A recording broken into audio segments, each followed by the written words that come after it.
नमस्कार, दिन भर की बड़ी खबरों में आपका स्वागत है। मैं हूं आपके साथ आंचल। आज इस बुलेटिन में बात होगी चुनावी घमासान की, चौथे चरण के मतदान की। देखेंगे संदेशखाली मामले में बीजेपी की बढ़ती मुश्किलों को, केजरीवाल की 10 गारंटी को, जानेंगे कैसे विपक्ष पर कार्रवाई कर फंस गया चुनाव आयोग, और बुलेटिन के आखिर में देखेंगे अखिलेश के नए दाव को। लेकिन तमाम बड़ी खबरों से पहले एक नजर आज की सुर्खियों पर। केजरीवाल ने पीएम पर साधा निशाना, बोले मोदी अपने उत्तराधिकारी का नाम बताएं या कहें कि उन पर लागू नहीं होता रिटायरमेंट का नियम, ये सिर्फ आडवाणी के लिए था। प्रज्वल रेवन्ना द्वारा महिला शोषण मामले में सीएम सिद्धरामैया का ऐलान, सीबीआई को नहीं सौंपी जाएगी जांच, एसआईटी पर जताया भरोसा। पटना में पीएम मोदी के रोड शो के ठीक पहले तेजस्वी यादव का बड़ा बयान, बोले नौकरी का एजेंडा पीएम मोदी को रोड पर ले आया, मैं बिहार में प्रधानमंत्री पर अकेला भारी। राजभवन उत्पीड़न मामले में पश्चिम बंगाल की मुख्यमंत्री ममता बनर्जी हुई आक्रामक, कहा राज्यपाल पर लगे गंभीर आरोपों पर भी मौन है मोदी, राज्यपाल से इस्तीफा देने के लिए क्यों नहीं कहा। ये तो थी सुर्खियां। अब बात आज की सबसे बड़ी खबर की। लोकसभा चुनाव के लिए अब 3 चरण का प्रचार और बचा है। इस दौरान 163 सीटों पर चुनाव होना है। इसके लिए सभी पार्टियां पूरे दमखम से प्रचार में जुटी हुई हैं। एक तरफ प्रियंका ने रायबरेली में रैली की तो दूसरी तरफ अखिलेश ने बाराबंकी में चुनावी सभा की, तो पीएम मोदी ने पश्चिम बंगाल में 4 रैलियां की। क्या कुछ हुआ चुनाव प्रचार में, देखिए इस खास रिपोर्ट में। लोकसभा चुनाव के 3 चरण बीत गए हैं। कुछ ही घंटों में चौथे चरण की भी वोटिंग शुरू हो जाएगी और बाकी 3 चरणों के लिए चुनाव प्रचार तेज है। इस बीच विपक्ष के नेताओं ने बीजेपी की जबरदस्त घेराबंदी कर दी है। कांग्रेस महासचिव प्रियंका गांधी ने पीएम मोदी को चुनौती दे दी है।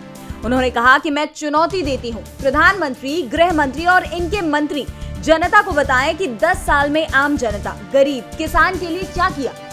प्रियंका गांधी बीते कुछ दिनों से अमेठी रायबरेली में डेरा डाले हुए हैं। रविवार को उन्होंने अमेठी में दोपहर 1 बजे से शाम 7 बजे तक एक के बाद एक कई नुक्कड़ सभाएं की। इस दौरान उन्होंने बीजेपी पर जमकर हमला बोला।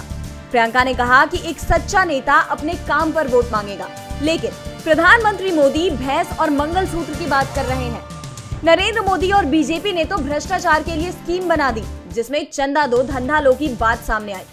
मोदी जी का बस इतना ही काम है, अमीरों से चंदा लो, अपनी पार्टी को मजबूत बनाओ, फिर जनता के बीच फूट फैलाओ। तो वहीं यूपी के बाराबंकी में सपा प्रमुख अखिलेश यादव ने भी बीजेपी पर करारा तंज कसा है। अखिलेश ने कहा कि ये लोग अब 400 पार बोल ही नहीं पा रहे हैं, इनकी भाषा, व्यवहार और शब्द बदल गए हैं। इन्होंने दूसरों के लिए गड्ढा खोदा था, आज उसी गड्ढे में गिर गए खुद। इन्होंने जो नैरेटिव सेट किया था, आज उसी का शिकार हो गए। अखिलेश ने कहा कि 10 साल की केंद्र और 7 साल की उत्तर प्रदेश सरकार, बताओ 17 साल में क्या मिला है। लखनऊ शहर में और बाकी शहरों में होर्डिंग से डबल इंजन सरकार का एक इंजन गायब है। साथ ही उन्होंने दावा किया कि इस बार यूपी समाजवादी पार्टी और इंडिया गठबंधन को 79 सीटें जिता रहा है, केवल 1 सीट पर लड़ाई है। यूपी में कांग्रेस और सपा बीजेपी पर हमलावर थे, तो दक्षिण में शिवसेना यूबीटी प्रमुख उद्धव ठाकरे ने भी करारा हमला बोला है। उद्धव ठाकरे ने दावा किया कि अगर मोदी सरकार नहीं हारी तो देश को काले दिन देखने को मिलेंगे। चुनाव प्रचार में विपक्ष के आरोपों से बीजेपी बैकफुट पर है, तो पहले की 3 चरणों की वोटिंग के बाद मिले रुझानों ने भी उसकी मुश्किलें बढ़ा रखी हैं। इस बीच अब सोमवार को चौथे चरण की वोटिंग की तैयारी पूरी हो गई है। तो इस चरण में किन दिग्गज नेताओं की किस्मत का होगा फैसला, किन दिग्गजों में है कड़ा मुकाबला, देखिए इस रिपोर्ट में। महज कुछ ही घंटों में चौथे चरण के लिए वोटिंग शुरू हो जाएगी। चौथे फेज में 10 राज्यों और केंद्र शासित प्रदेशों की 96 सीटों पर वोटिंग होनी है। इन सीटों पर चुनाव प्रचार थम चुके हैं, मतदान की तैयारियां चल रही हैं। पिछले चुनाव के आंकड़ों को देखें तो 2019 में इन सीटों पर सबसे ज्यादा बीजेपी ने 42, वाईएसआरसीपी ने 22, बीआरएस ने 9 और कांग्रेस ने 6 सीटें जीती थी, जबकि अन्य को 17 सीटें मिली थी। चुनाव आयोग के डेटा के मुताबिक इलेक्शन के चौथे फेज में कुल 1717 कैंडिडेट्स मैदान में हैं, जिनमें 1540 पुरुष और 170 महिलाएं उम्मीदवार हैं।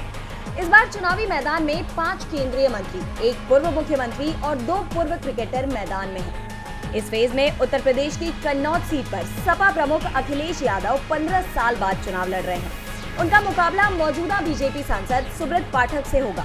तो वहीं बिहार की उजियारपुर सीट से केंद्रीय गृह राज्य मंत्री नित्यानंद राय के सामने आरजेडी के आलोक कुमार मेहता और बीएसपी के मोहन कुमार मौर्य मैदान में हैं। बेगूसराय सीट पर केंद्रीय ग्रामीण विकास और पंचायती राज मंत्री गिरिराज सिंह के सामने बीएसपी के चंदन कुमार दास और कम्युनिस्ट पार्टी ऑफ इंडिया के अवधेश कुमार राय में कड़ी टक्कर देखने मिलेगी।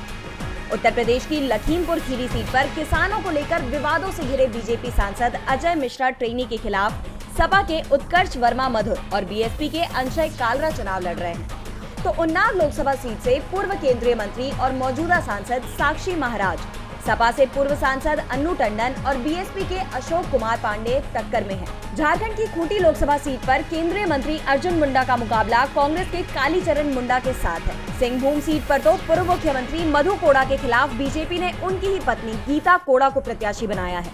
तेलंगाना की सिकंदराबाद सीट से केंद्रीय मंत्री जी किशन रेड्डी के सामने कांग्रेस से दानम नागेंद्र, बीएसपी से बसवानंदम दांडेपू, बीआरएस से पद्मरावती मैदान में है। हैदराबाद सीट पर एआईएमआईएम प्रमुख असदुद्दीन ओवैसी के खिलाफ बीजेपी की माधवी लता है। पश्चिम बंगाल की बहरामपुर सीट से कांग्रेस नेता अधीर रंजन चौधरी के सामने टीएमसी से क्रिकेटर यूसुफ पठान और बीजेपी से निर्मल कुमार साहा है। कृष्णानगर सीट पर टीएमसी से महुआ मोइत्रा, बीजेपी से अमृता राय, सीपीआईएम से एसएन सादी। वर्धमान सीट पर टीएमसी से क्रिकेटर कीर्ति आजाद के सामने बीजेपी से दिलीप घोष है। आसनसोल सीट से मौजूदा टीएमसी सांसद शत्रुघ्न सिन्हा के खिलाफ बीजेपी ने एसएस आलूवालिया को उतारा है। चौथे चरण में ये साफ हो जाएगा कि सरकार किसकी बनने वाली है और बीजेपी की बेचैनी से जो संकेत मिल रहे हैं उससे पार्टी मुश्किल में दिख रही है। तो दूसरी तरफ संदेश खाली मामले को लेकर जो वीडियो सामने आ रहे हैं उसने बीजेपी की बेचैनी को और बढ़ा दिया है। क्या है पूरा मामला, देखिए इस रिपोर्ट में। बंगाल में संदेशखाली मामले को लेकर एक बार फिर सियासी उठापटक जारी है। संदेशखाली में महिलाओं के कथित उत्पीड़न का मामला चर्चा में है। बीजेपी एक तरफ सच को दबाने के आरोप लगा रही है तो दूसरी तरफ तृणमूल कांग्रेस ने बीजेपी पर झूठ फैलाने के आरोप लगाए हैं। अब इस मामले में एक नया वीडियो सामने आया है। वीडियो में बीजेपी मंडल बूथ अध्यक्ष गंगाधर कायल जैसे दिखने वाला शख्स नजर आ रहा है। वीडियो में बीजेपी नेता को ये कहते हुए सुना जा रहा है कि 70 से ज्यादा महिलाओं को टीएमसी नेता शाहजहां शेख और उनके सहयोगियों के खिलाफ विरोध प्रदर्शन में भाग लेने के लिए 2-2 हजार रुपए दिए थे। 45 मिनट के इस वीडियो में बीजेपी नेता ने कहा, हमें 50 बूथों के लिए 2.5 लाख रुपए कैश की जरूरत होगी। इन बूथों पर 30% प्रदर्शनकारी महिलाएं हैं। हमें यहाँ SC, ST और OBC समुदाय के लोगों को अच्छे पैसे देकर खुश रखना होगा। महिलाएं आगे की लाइन में रहकर पुलिस का मुकाबला करेंगी। हालांकि DB लाइव इस वीडियो की पुष्टि नहीं करता है, लेकिन वीडियो वायरल होने के बाद से ही बीजेपी बड़े संकट में फंसती दिख रही है। एक तरफ बीजेपी लगातार टीएमसी पर सवाल उठा रही थी, तो वहीं अब खुद बीजेपी सवालों के घेरे में आ गई है। अब देखना ये होगा कि अगर ये आरोप सच निकलते हैं तो बीजेपी पर क्या कार्रवाई होती है। वीडियो को लेकर टीएमसी प्रवक्ता रिजू दत्ता ने कहा कि बीजेपी के फर्जी नैरेटिव की सच्चाई सबके सामने आ रही है। इसके अलावा 10 मई को एक महिला ने बताया था कि उसे ब्लैक पेपर पर साइन कराया गया था और इसका इस्तेमाल फर्जी शिकायत दर्ज कराने में किया गया। बंगाल में बीजेपी मुश्किल में आ गई है तो दिल्ली के सीएम अरविंद केजरीवाल के दाव ने भी बीजेपी को मुश्किल में डाल दिया है। केजरीवाल ने देश के लिए मोदी की गारंटी के सामने केजरीवाल की गारंटी को रख दिया है। तो क्या गारंटी दी केजरीवाल ने, देखिए इस रिपोर्ट में। सीएम केजरीवाल ने आज आम आदमी पार्टी के कार्यालय में प्रेस कॉन्फ्रेंस की। इस दौरान उन्होंने बीजेपी पर निशाना साधते हुए मोदी की गारंटी के सामने केजरीवाल की गारंटी रख दी। उन्होंने जनता को 10 गारंटी दी है जो कि इंडिया गठबंधन की सरकार बनने पर पूरी की जाएगी।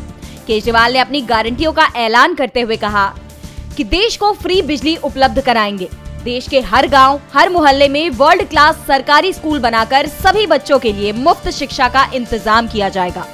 देश के हर नागरिक को मुफ्त इलाज दिया जाएगा और सरकारी अस्पतालों की हालत दुरुस्त की जाएगी। चीन द्वारा कब्जा की गई भारत की जमीन छुड़वाने के लिए सेना को पूरी स्वतंत्रता दी जाएगी। अग्निवीर योजना बंद की जाएगी और अग्निवीरों की नौकरी पक्की की जाएगी। स्वामीनाथन आयोग के मुताबिक ही सभी फसलों पर MSP निर्धारित कर किसानों को फसलों का पूरा दाम दिया जाएगा। दिल्ली को पूर्ण राज्य का दर्जा देंगे। 1 साल में 2 करोड़ रोजगार का इंतजाम किया जाएगा। भ्रष्टाचार को खत्म करेंगे, बीजेपी की वॉशिंग मशीन को तोड़ेंगे। जीएसटी का आतंक खत्म किया जाएगा। जीएसटी को PMLA से बाहर किया जाएगा। केजरीवाल ने आगे कहा कि ये 10 गारंटियां नए भारत का विजन है। ये सभी काम देश को मजबूत करने वाले काम हैं और इन्हें अगले 5 साल में युद्ध स्तर पर पूरा किया जाएगा। जेल से निकलने के बाद केजरीवाल बीजेपी के खिलाफ लगातार हमला कर रहे हैं तो दूसरी तरफ चुनाव आयोग की कार्रवाई को लेकर भी बीजेपी पर सवाल उठ रहे हैं। दरअसल नेता ताबड़तोड़ प्रचार कर रहे हैं, इसके लिए हेलीकॉप्टर का इस्तेमाल कर रहे हैं, लेकिन सिर्फ विपक्ष नेताओं के हेलीकॉप्टर की तलाशी ली जा रही है, जिसके बाद कांग्रेस ने चुनाव आयोग पर सवाल उठा दिया है। लोकसभा चुनावों के बीच चुनाव आयोग भी आरोपों से घिरता हुआ नजर आ रहा है। अब तक चुनाव आयोग के पास राजनीतिक दलों की शिकायतें पहुंच रही थी, लेकिन अब खुद चुनाव आयोग पर ही सवाल उठने लगे हैं। चुनावी रैलियों के मौसम में कांग्रेस अध्यक्ष मल्लिकार्जुन खड़गे भी एक के बाद एक रैलियां कर रहे हैं। इसी कड़ी में बिहार के समस्तीपुर में रैली से लौटने के दौरान कांग्रेस अध्यक्ष के हेलीकॉप्टर की जांच की गई। ये पहली बार नहीं है जब किसी विपक्ष के नेता के हेलीकॉप्टर की जांच की गई हो। इसके पहले कांग्रेस सांसद राहुल गांधी के हेलीकॉप्टर की भी जांच की गई थी। तब भी कांग्रेस ने जांच पर सवाल उठाए थे, लेकिन मामला शांत हो गया था। लेकिन इस बार चुनाव आयोग घिरता हुआ नजर आ रहा है। इसे लेकर कांग्रेस ने आयोग पर कई गंभीर आरोप लगाए हैं। पार्टी ने सवाल किया कि नियमित तौर पर कांग्रेस नेताओं के हेलीकॉप्टरों की जांच हो रही है, क्या एनडीए के नेताओं पर भी इस तरह की जांच हुई है? साथ ही कांग्रेस नेता ने चुनाव आयोग से मामले में सफाई भी मांगी है। मामले में कांग्रेस ने बीजेपी पर आरोप लगाते हुए कहा कि चुनाव अधिकारियों के द्वारा कांग्रेस और विपक्ष के नेताओं को निशाना बनाया जा रहा है। वहीं बीजेपी के नेताओं को स्वतंत्र रूप से घूमने की अनुमति मिल रही है। इसके पहले भी चुनाव आयोग पर दोहरा रवैया अपनाने का, बीजेपी के इशारों पर काम करने के आरोप लगते आए हैं। ऐसे में अब देखना ये होगा कि इस बार क्या सफाई देगा चुनाव आयोग। एक तरफ चुनाव आयोग सवालों को घेरे में आ गया है, तो दूसरी तरफ हरियाणा की नायब सैनी सरकार भी सवालों के घेरे में है और दावा किया जा रहा है कि ये सरकार जल्द ही चली जाएगी। राज्यपाल हरियाणा सरकार को विधानसभा में विश्वास मत पेश करने का आदेश दे सकते हैं। क्या है पूरा मामला, देखिए इस खास रिपोर्ट में। हरियाणा में बीजेपी की नायब सैनी सरकार संकट में चल रही है। हरियाणा की राजनीति में इस वक्त सियासी तूफान आया हुआ है। इस वक्त विपक्ष बीजेपी पर भारी पड़ता दिखाई दे रहा है। 3 निर्दलीय विधायकों के समर्थन वापस लेने के बाद सैनी सरकार अल्पमत में आ गई है, जिसके बाद विपक्ष ने फ्लोर टेस्ट कराने की मांग को तेज कर दिया है। कांग्रेस विधायकों ने राज्यपाल से मांग की है कि सरकार अल्पमत में है, इसे बर्खास्त किया जाए। इस बीच दावा किया जा रहा है कि राज्यपाल बंडारू दत्तात्रेय ने कांग्रेस के सभी 30 विधायकों के दस्तखत वाला पत्र मांग लिया है, जिससे संकेत मिल रहे हैं कि राज्यपाल नायब सिंह सैनी की सरकार से बहुमत परीक्षण को कह सकते हैं। इसके लिए विधानसभा का विशेष सत्र जल्द ही बुलाया जा सकता है। इस बीच पूर्व मुख्यमंत्री मनोहर लाल खट्टर ने बड़ा दावा किया है। उन्होंने कहा कि हरियाणा विधानसभा में फ्लोर टेस्ट होगा। जेजेपी को इस मामले को नहीं उठाना चाहिए था, लेकिन अब उन्होंने उठा लिया है तो वो कटघरे में फंस गए हैं। जेजेपी के 6 विधायक हमारे संपर्क में हैं। पिछले दिनों जननायक जनता पार्टी के अध्यक्ष दुष्यंत चौटाला ने राज्यपाल बंडारू दत्तात्रेय को चिट्ठी लिखकर फ्लोर टेस्ट कराने की मांग की थी। और बुलेटिन के आखिर में बात अखिलेश यादव के नए दाव की। लोकसभा चुनाव के चौथे चरण के मतदान से पहले समाजवादी पार्टी ने एक बड़ा दाव खेला है। समाजवादी पार्टी ने प्रत्याशियों की नई सूची जारी की है। सपा की सूची ने राजनीतिक सरगर्मियां बढ़ा दी हैं। अखिलेश के इस दाव से बीजेपी टेंशन में दिखाई दे रही है। तो सपा ने किसे बनाया उम्मीदवार और क्यों बढ़ी बीजेपी की टेंशन, देखिए इस बुलेटिन में। लोकसभा चुनाव जैसे जैसे आगे बढ़ रहा है, सियासी सरगर्मियां भी तेज होती हुई नजर आ रही हैं। सपा प्रमुख अखिलेश यादव ने एक बार फिर पार्टी की रणनीति में बड़ा उलटफेर कर दिया है, जिससे बीजेपी की नींद उड़ती हुई नजर आ रही है। रविवार को सपा प्रमुख ने पार्टी की नई लिस्ट जारी की है। इसमें उन्होंने 2 उम्मीदवारों की घोषणा की है। पार्टी ने रॉबर्ट्सगंज सीट से छोटेलाल खारवाल को टिकट दिया है, तो वहीं मिर्जापुर सीट पर कैंडिडेट बदल दिया है। उत्तर प्रदेश की मिर्जापुर सीट एनडीए की सुरक्षित सीटों में गिनी जाती है, लेकिन सपा की घोषणा के बाद इस सीट पर भी मुकाबला कड़ा होता हुआ नजर आ रहा है।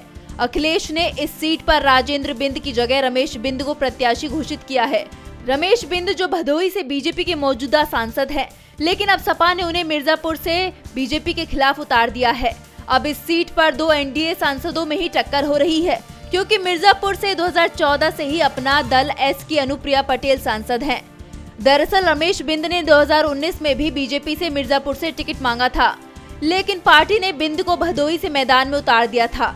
बिंद चुनाव जीते और सांसद बने। इस बार भी वो मिर्जापुर से दावेदारी कर रहे थे, लेकिन बीजेपी ने उन्हें किसी भी सीट से उम्मीदवार नहीं बनाया, जबकि बिंद का मिर्जापुर सीट पर अच्छा प्रभाव है, जिसके बाद सपा ने बिंद को अपने पाले में कर लिया और टिकट दे दिया। मिर्जापुर रमेश बिंद का जन्म स्थल है और यहाँ मंझवा क्षेत्र से वो 3 बार विधायक भी रह चुके हैं। ऐसे में इस सीट पर उनकी एंट्री ने यहाँ मुकाबला दिलचस्प बना दिया है। बीजेपी भी टेंशन में नजर आ रही है। तो आज इस बुलेटिन में इतना ही। देखते रहिए डीबी लाइव। नमस्कार।